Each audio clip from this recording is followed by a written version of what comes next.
Assalamu alaikum. Assalamu alaikum. Tabarakallahu. Par la grâce d'Allah subhanahu wa ta'ala, ñu ngi dellu si di ziyaare mbokk yu tedd yëpp.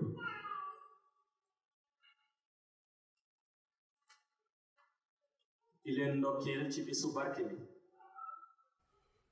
nous réitérons nos salutations et notre ziyara à l'endroit de tous les condisciples en ce jour béni. Nous remercions Allah subhanahu wa ta'ala qui nous a permis de vivre et de profiter de ces moments. Nous réitérons notre ziyar à l'endroit du vénéré prophète Sayyid Ahmed sallallahu alayhi wa sallam. Nous renouvelons notre statut de disciple, notre soumission et notre éducation spirituelle dans le cercle de Maulana Cheikh Ahmed Tijani Sharif.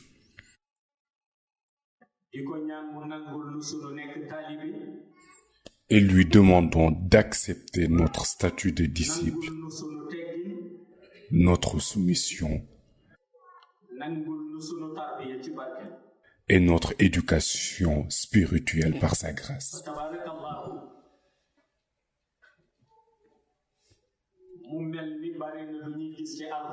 Souvent dans le Coran, Allah subhanahu wa ta'ala utilise les termes Ya ayyuhalladhina amanu.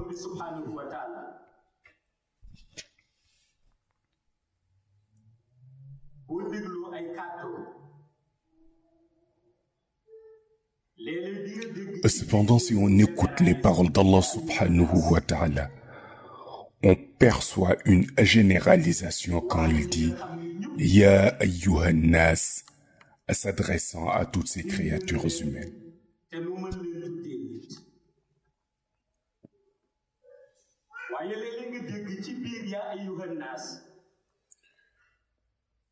Mais parfois, dans les termes de Ya ayyuhan nas, Allah subhanahu wa ta'ala fait apparaître une séparation avec les termes de Ya ayyuhalladhina amanu.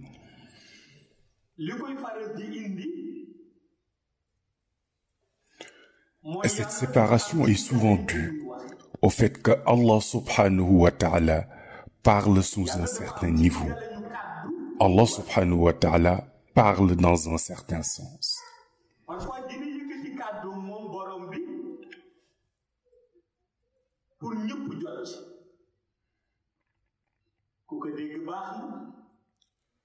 Des fois, Allah subhanahu wa ta'ala s'adresse à tout le monde. Peu importe celui qui accepte ses paroles ou pas, car dans cette séparation, il y a aussi ceux qui sont concernés par les termes de Ya ayyuhalladhina kafaru. Il est courant qu'Allah subhanahu wa ta'ala s'exprime pour se faire entendre par les croyants, auquel cas, il emploie les termes de Ya ayyuhalladhina amanu pour ceux qui ont la foi, ceux qui croient en Allah subhanahu wa ta'ala. Ce qu'il faut comprendre ici, c'est que ce n'est pas tous les habitants de la terre qui croient en Allah subhanahu wa ta'ala. Et pourtant, c'est lui qui les a créés et les a amenés sur terre.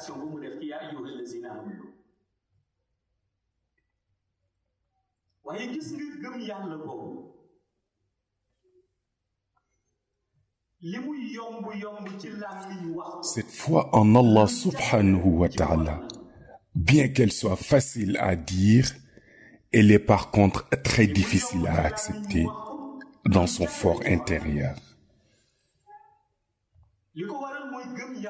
La raison de cela est que la foi en Allah subhanahu wa ta'ala revêt des conditions.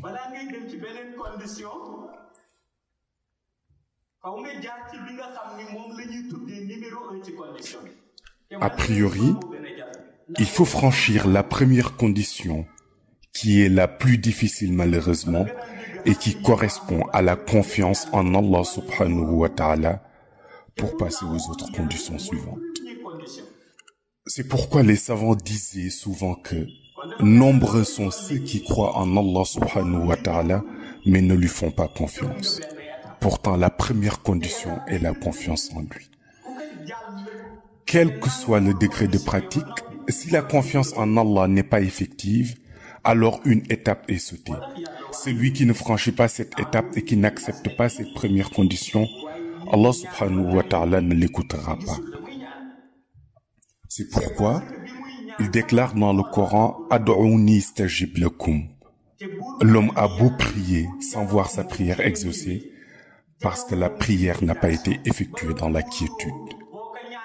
Lorsqu'un croyant s'adresse à Allah subhanahu wa ta'ala dans l'intimité, dans la méditation, sans pour autant lui faire confiance, il n'exaucera pas sa prière.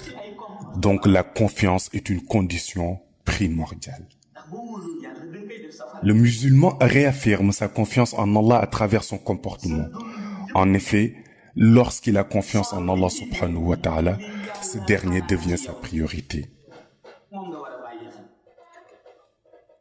Durant toute la vie du croyant, il n'y a que ce que Allah subhanahu wa ta'ala pense de lui qui doit prévaloir.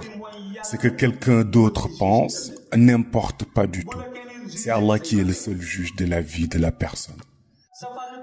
La priorité dans la vie de la personne correspond à ce qu'elle a à faire. Ce que quelqu'un d'autre fait ne la concerne pas. Pour ce qui est du reste, chacun doit se conformer à la condition de créature d'Allah subhanahu wa ta'ala qui aspire à se rapprocher de son créature. Et dans ce cas, suivre la voie de l'éducation spirituelle du prophète Ibrahim alayhi salam devient dès lors une nécessité. Sa pratique d'éducation spirituelle consistait à se connecter à l'univers dans ses méditations. Lorsqu'il voyait la lune, il le désignait du doigt. Il faisait de même avec le soleil. En fin de compte, il s'aperçut que ces deux astres avaient une origine, qui du reste a été définie par le Créateur. C'est ainsi qu'il retourna son âme vers Allah, subhanahu wa ta'ala, son Créateur, qui le guida dès lors. Parce qu'avant qu'Allah guide quelqu'un, celui-ci doit d'abord se remettre à lui. C'est pourquoi il définit tout par ses noms. Ainsi, celui à qui il a donné la richesse, il le définit par son nom Al-Razaq. Par son nom Al-Fattah, il définit celui qui reçoit la Fatah. Pour la bienveillance, il utilisa Al-Latif pour la définir. Celui qui ne fait l'objet d'aucune surveillance est défini par son nom As-Sabour, qui signifie le patient. Allah est celui qui ne subit aucune pression, parce qu'il est le patient. Il incarne la patience. C'est pour cela que même si le monde est secoué par nombreuses crises, Allah n'a qu'une seule priorité, comme il l'a dit dans le Coran. Allahu la ilaha illa huwa hayyul qayyum. La ta'khuzuhu sinatun wa la nawmun lahu ma fi as-samawati wa ma fi al-ard. Man dha alladhi yashfa'u 'indahu illa bi'idhnihi. Ya'lamu ma bayna aydihim wa ma khalfahum. Wa la yuhituna bi shay'in min 'ilmihi illa bima sha'a. Wasi'a kursiyyuhu as-samawati wal ard. ولا يؤوده حفظهما وهو علي العظيم.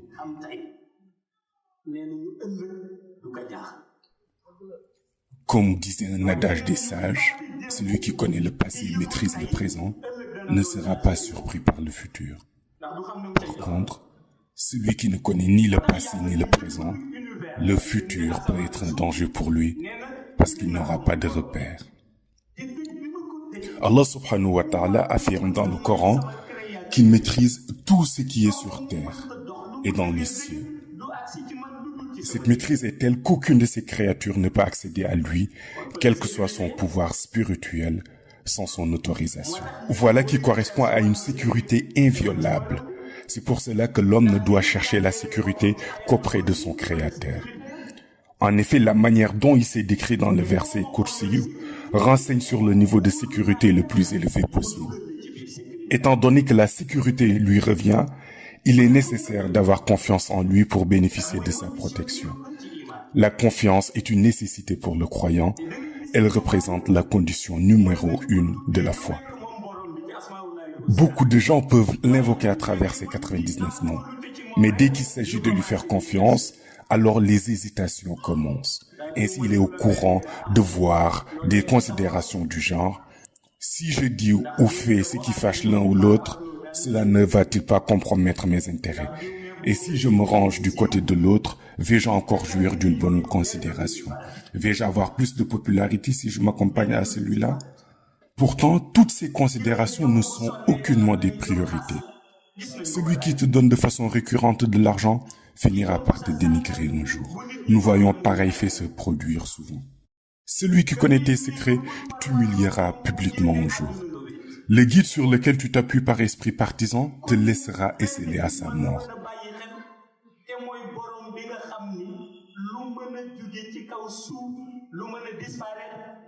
Il est dès lors plus judicieux de se ranger derrière le Créateur qui est l'Éternel.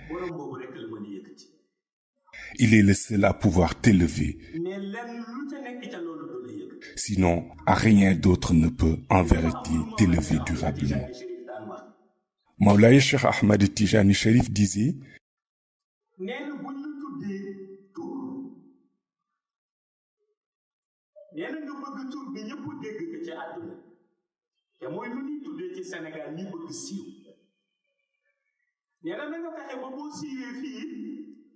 celui qui est célèbre sur terre doit tout faire pour l'être dans l'au-delà, car il ne faudra pas que la personne soit célèbre ici-bas, alors que dans le monde ghaïb, où les bienfaits sont distribués, personne ne le connaît. Cependant, cette situation adviendra pour plusieurs personnes. C'est ainsi qu'il y aura des personnes connues de tous ici, apparaissant dans les télévisions populaires, dans les réseaux sociaux, mais qui seront inconnues dans les milieux du monde ghaïb où sont distribués les bienfaits. Par ailleurs, il est courant de voir quelqu'un de peu connu ici et dont son portrait est affiché dans tous les espaces intermédiaires du monde ghaïb.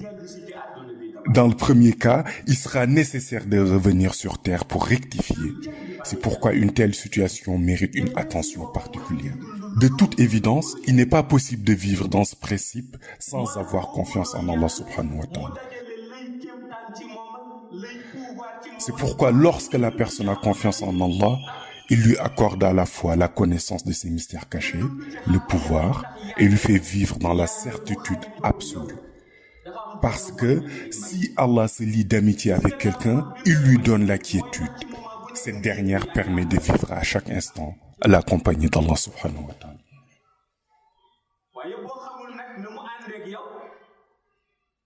Mais si la personne ne sait pas comment se conformer aux règles de compagnonnage avec Allah, alors il a intérêt à se méfier, à faire attention à ses gestes et faits, car Allah a ses préceptes.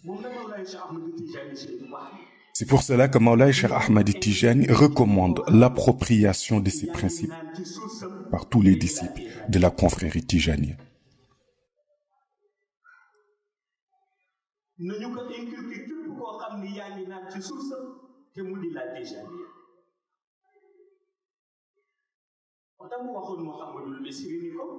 À ce propos, il avait dit à Mohamed Misri que la Tijaniya est une continuité.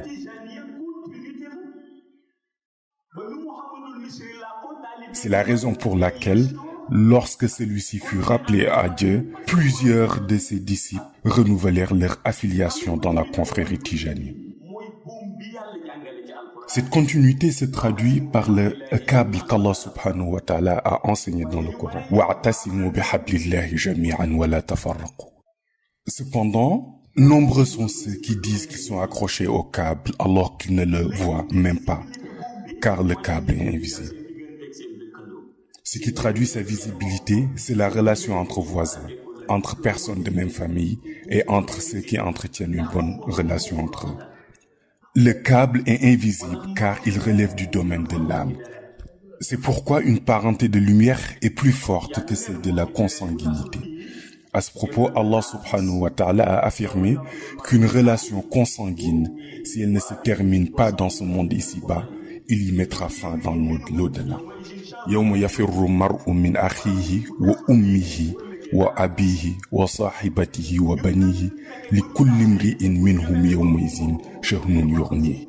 À la question de savoir comment faire pour que cette relation ne se termine pas dans ce monde terrestre, Allah subhanahu wa ta'ala a répondu qu'il fallait tout faire pour se cramponner au câble. وَاعْتَصِمُوا بِحَبْلِ اللَّهِ جَمِيعًا وَلَا تَفَرَّقُوا. Mais aussi être dans le niveau de إِنَّمَا الْمُؤْمِنِينَ إِخْوَةٌ. Car dès lors que l'on accède à ce grade, les câbles ne seront plus. Une fois arrivé à ce niveau, il ne s'agira plus de dire tel est mon père ou telle est ma mère. Mais vous parviendrez à maintenir le lien étroit qui vous lie par la volonté d'Allah subhanahu wa ta'ala. Ce qui signifie avoir une forte relation de lumière entre vous, avoir un lien fort entre vos âmes, ainsi qu'une solide relation de paix et d'entraide mutuellement. Ceci pour que dans l'au-delà, vous puissiez vous tenir debout ensemble l'un à côté de l'autre. Dans le cas contraire, le jour du jugement dernier, chacun fuira son prochain lorsqu'il verra les problèmes de l'autre, comme cela a été dit dans le Coran. Le cas échéant, chacun sera d'abord préoccupé par ses propres problèmes, au point de ne pouvoir y ajouter les problèmes de l'autre. Aussi, lorsque le compagnon de vie dans le monde shahada ici-bas se présentera le jour du jugement dernier avec ses problèmes, la fuite s'en suivra, car chacun cherchera à s'éloigner de l'autre puisque ses propres problèmes lui suffiront. À ce titre, Allah subhanahu wa ta'ala dit que malheureusement, chacun aura beau fuir, il n'y aura nul endroit où se cacher. L'au-delà est en effet très étrange, car comparé au monde ici-bas, où il est possible de fuir, de se cacher dans une rue, derrière un poteau électrique, dans une chambre, etc., il y a lieu de comprendre que, aussi loin que vous puissiez fuir dans le monde de l'au-delà, vous restez toujours à découvert. Donc il ne servira à rien de fuir, d'autant plus que le jour du jugement dernier est destiné à mettre à nu les actes de chacun.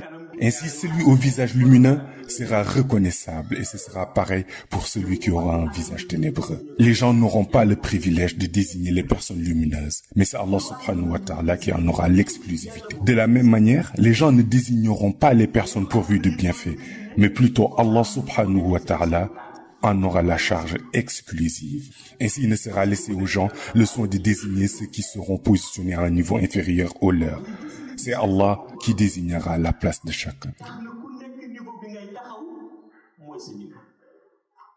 La justesse d'Allah fait que chacun sera positionné sur le niveau de stationnement qui lui est assigné.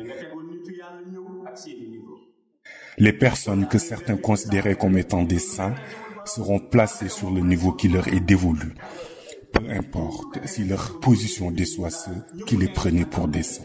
Cela ne dérangera pas le Créateur, car il ne subit aucune pression. Le saint homme qui jadis était sous-estimé vient se positionner sur sa place qu'Allah lui a réservée. Les Qutb Zaman et les Akhtab viennent se positionner chacun à leur place. À ce moment précis où chacun s'acheminera sur la place qui lui est assignée, tout le monde présent comprendra ce jour que Maulana Cheikh Ahmad Tijani Sherif est bien le khatmi du prophète Mohammed sallallahu alayhi wa sallam. Il s'installera en effet sur un trône de lumière. Il va s'installer sur un trône de lumière. Ce trône de lumière qu'il occupera le jour du jugement dernier correspond exactement au trône qu'il occupe dans la Hadaratul Ilahi. Tout le monde comprendra ce jour que les effluents de lumière qui émanent du prophète Mohammed sallallahu alayhi wa sallam pour baigner les êtres passaient effectivement par Maulana Cheikh Ahmad Tijani Sharif, car il est le Qadmir. Ce jour, lorsque tous les prophètes seront réunis, le prophète Sidi Ahmed sallallahu alayhi wa sallam les dépassera tous en hauteur. Pourtant, en termes de taille, on pourrait dire qu'il y a des prophètes qui ont physiquement une taille plus grande. Cependant, le jour du jugement dernier, sa taille sera plus grande que celle de tous les autres prophètes. Les prophètes Nuh et Ibrahim sont de très grande taille. Mais le jour du jugement dernier, le prophète Sidi Ahmed sallallahu alayhi wa sallam sera plus grand qu'eux. La raison est que chacun ce jour-là se tiendra sur le niveau qui lui correspond. Voilà pourquoi le jour du jugement dernier rendra la vraie justice équitable pour tous. Car dans le monde shahada ici-bas, tout le monde cherche des bienfaits pour soi ou pour autrui, les degrés de sainteté pour tel guide religieux, etc., etc. Or, ce jour-là, Allah subhanahu wa ta'ala prouvera à tout le monde qu'il est le seul juge et qu'il rend justice comme bon lui semble, que rien ne subsiste à part lui, qu'il est le seul donateur et aucune pression ne pourra intervenir. C'est dans ce contexte que Maulana Cheikh Ahmed Tijani affirme que le disciple Tijani doit être confiant sur ce qu'il possède, la tariqa Tijaniya. S'il est conscient de sa possession, alors qu'il en prenne soin. En outre, en cette période des fins des temps, il doit préserver 3 choses. La première est sa religion, car il y aura des gens qui seront prêts à vous payer de fortes sommes dans le but de vous amener à abandonner votre religion. Maulana Cheikh Ahmed Tijani recommande de ne point céder à ces tentations et de ne pas tronquer sa religion pour les plaisirs terrestres. Pour la seconde, il recommande de ne pas brader sa confrérie contre les plaisirs terrestres, car il y aura en face de vous certains qui vous proposeront des richesses pour vous pousser à délaisser votre confrérie. La dernière chose est celle qui mérite la plus grande protection. Elle correspond à sa volonté. Maulaya Cheikh Ahmed Tijani Chérif dit qu'il ne faut jamais échanger sa volonté avec les mondanités, car certains seront prêts à vous échanger votre volonté contre de l'argent. De ces 3 choses, la seule d'entre elles qui vous échappera selon Maulana Cheikh Ahmed Tijani Chérif vous condamnera. Si vous bradez votre religion, votre confrérie ou votre volonté, vous plongerez dans la perdition. Toutefois, la principale raison qui amène la personne à vendre sa religion sans s'en rendre compte, c'est l'argent. Il est courant d'entendre quelqu'un dire « Je ne vais pas vendre ma religion car je n'ai aucune proposition d'offre d'argent ». Dans la pratique, vendre sa religion, c'est le fait d'imiter le caractère de quelqu'un qui ne nourrit aucun intérêt pour l'islam, qui n'a aucune croyance. Vendre sa confrérie, c'est le fait de perdre son temps à traîner avec quelqu'un qui ne pratique ni wazifa, ni lazim, ni hadaratul jum'a, jusqu'à finir par laisser tomber ses oraisons. Brader sa volonté, c'est perdre son temps à fréquenter des endroits qui ne sont pas votre priorité, jusqu'à se faire distancier, ensuite vouloir rattraper son retard auprès de ses condisciples. Maulana Cheikh Ahmed Tijani met en garde son disciple qui, de toute évidence, devra faire attention à ces 3 choses qui ont occurrence en cette période de fin des temps. Nous prions Allah subhanahu wa ta'ala, par la grâce du prophète Sayyid Ahmed sallallahu alayhi wa sallam, de faire de nous des disciples agréés de Maulana Cheikh Ahmed Tijani Chérif dans les domaines de l'apparent et du caché, qu'il nous accepte notre compagnonnage avec lui jusqu'au paradis aliyin. Wassalamu alaikum wa rahmatullahi ta'ala wa barakatuh.